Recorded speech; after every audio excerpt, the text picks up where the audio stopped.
Umar sir Umar क्या sir? As मेरी है अभी तो मैं जवान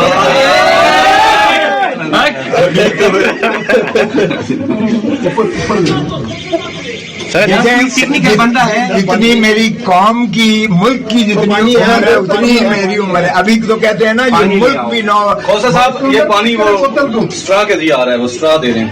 नहीं पानी है। उनको कहो जब तक मेरे सारे लोग शेर आब नहीं हो जाएंगे नहीं चाहिए नहीं चाहिए। रेस्क्यू अमले ने लिफ्ट का दरवाजा तोड़कर फंसे तमाम अफराद को बाहर निकाला। मुखला समेत 20 दीगर अफराद भी लतीफ खोसा के साथ लिफ्ट में बंद थे।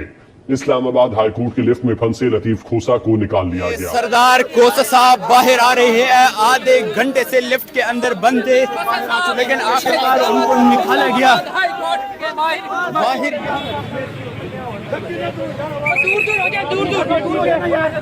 खोसा साहब आपकी तबीयत ठीक है? सर कुछ बता दे प्लीज। साहब आपकी तबीयत ठीक है? मैं इतनी जल्दी मरता नहीं हूँ। अल्लाह के हाथ में जान है, इंसानों के हाथ में होती तो कब तक तबाह कर। सर आपको बंद किया गया, बंद हुई थी या बंद किया गया था? ऐसा सवाल नहीं करता ना भाई, अजीब सवाल नहीं करो। सर आपकी तबीयत ठीक करने के लिए ऐसे सवाल किए जा रहे हैं। गाड़ी आ गई, गाड़ी आ गई।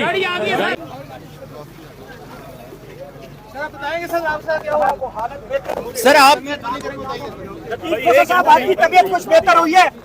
तबीयत बेहतर हुई है सर? ये इस वक्त आप देख सकते हैं खोसा साहब की तबीयत बहुत खराब हुई है। ऊपर पानी डालते रहे। ये आप मनाजिर देख सकते हैं, लतीफ खोसा साहब की तबीयत खराब हो गई थी। लिफ्ट के अंदर जो फंसे हुए थे, आधे घंटे से ज्यादा टाइम के अंदर तक फंसे हुए थे, उनके साथ ये सारी खान साहब की। सिर्फ एक मिनट,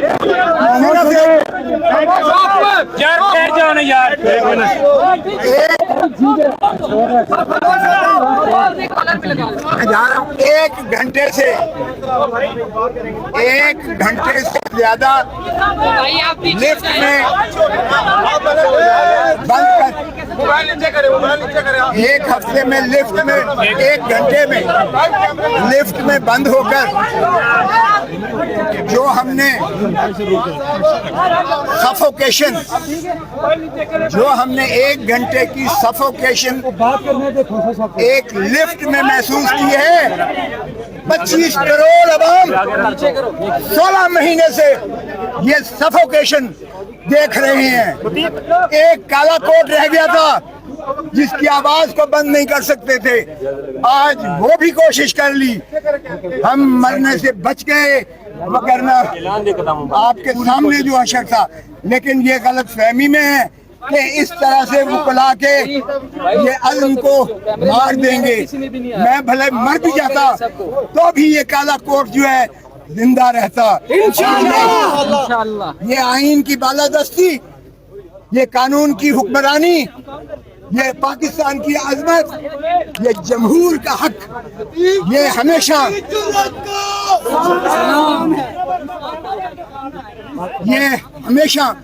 वकला ने ही इसका अलम उठाया है। आज भी हमें किसी फर्द वाहिद से सरोकार नहीं है। हमें मुल्क की अजमत चाहिए, हमें आईन की बहाली चाहिए, हमें कानून की बालादस्ती चाहिए, हमें अदलिया को आजाद देखना है और आजाद फैसले करें। अल्लाह को गवाह बनाकर किसी शख्स के नीचे न झुकें। अल्लाह की रस्सी को मजबूती से थामो। ये छोटे छोटे खुदा हमने इस तरह खशो खा की तरह बहते हुए देखे हैं और इंशाअल्लाह हम वकला तहरीक चलाने जा रहे हैं।